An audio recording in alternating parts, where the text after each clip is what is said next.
అయ్యయ్యో ఏడవద్దమ్మా నాన్న ఏడవద్దమ్మా. అయ్యో నా బుజ్జి కన్న కదా, నా బంగారం కదా. ఏడవద్దమ్మా, నా తల్లి కదా, నా బుజ్జి తల్లి కదా, ఏడవద్దమ్మా.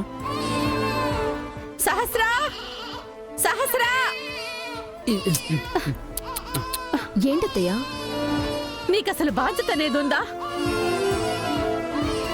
చిన్నపిల్ల, రోజుల బిడ్డ అని కనీసం నీకు జాలి దయ ఏమైనా ఉన్నాయా? ఏమైందత్తయ్య ఇప్పుడు? ఎందుకు నా మీద అంత కోపడుతున్నారు? అదంతా గుక్క పెట్టి ఏడుస్తుంటే నువ్వెక్కడున్నావు? అసలు నువ్వేం చేస్తున్నావు? దాన్ని ఎంత సముదాయించినా ఏడుపు ఆపట్లేదత్తయ్య. నన్నేం చేయమంటారు ఇంకా? ఒక తల్లి మాట్లాడాల్సిన మాటలేనా ఇవి? బిడ్డ పుట్టి ఇంటికొచ్చిన దగ్గర నుంచి చూస్తున్నాను, నువ్వు ఈ బిడ్డ పట్ల చాలా నిర్లక్ష్యంగా ఉంటున్నావు. ఏంటి, ఏమైంది? చూడండి వదిన, పాప గుక్కపట్టి ఏడుస్తుంటే సహస్ర మాత్రం పాపను వదిలేసి తన రూంలో కాలక్షేపం చేస్తోంది.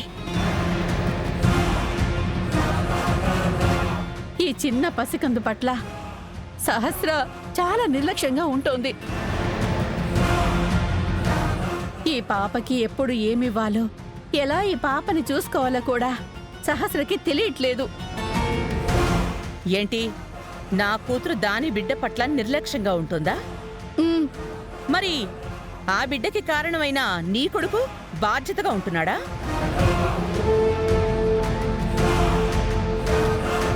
చెప్పు. నా కూతురు మీద ఇన్ని కంప్లైంట్స్ చెప్పావు కదా, మరి నీ కొడుకు గురించి మాట్లాడగానే నోరు పడిపోయిందేంటి? 2 నిమిషాలు పాప ఏడ్చేసరికి నా కూతురు మీద పడి ఏడుస్తున్నావు. మరి నీ కొడుకు చేస్తోందేంటి?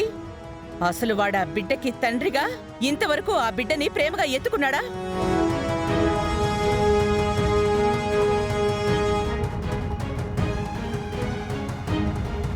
సహస్ర బాలింతరాలు కదా, నా కూతురు ఎలా ఉంది అని అడిగాడా?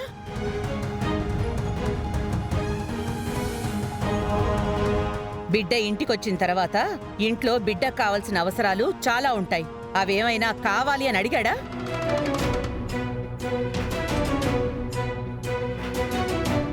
ఏ తండ్రైనా తన ఇంటికి బిడ్డొస్తే ఇంట్లోనే ఉంటూ బిడ్డని ఆడిస్తూ ఆ బిడ్డతోనే కాలక్షేపం చేస్తూ ఉంటాడు.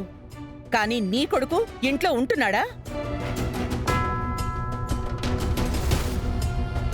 అసలు బిహారీలో బిడ్డ పుట్టిన సంతోషం ఏమైనా ఉందా? ఇవేవి నీకు పట్టవా? నా కూతురు ఏమైనా నీకు అలుసుగా ఉందా?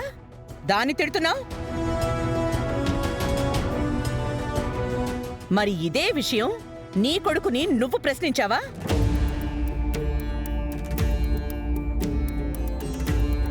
అసలు అంతెందుకు? బిడ్డ ఇంటికొచ్చి ఇన్ని రోజులయ్యింది, రేపు 21వ రోజు. దాన్ని ఉయ్యాల్లో వేసి బారసాల చేయాలని మీకేమైనా ఉందా?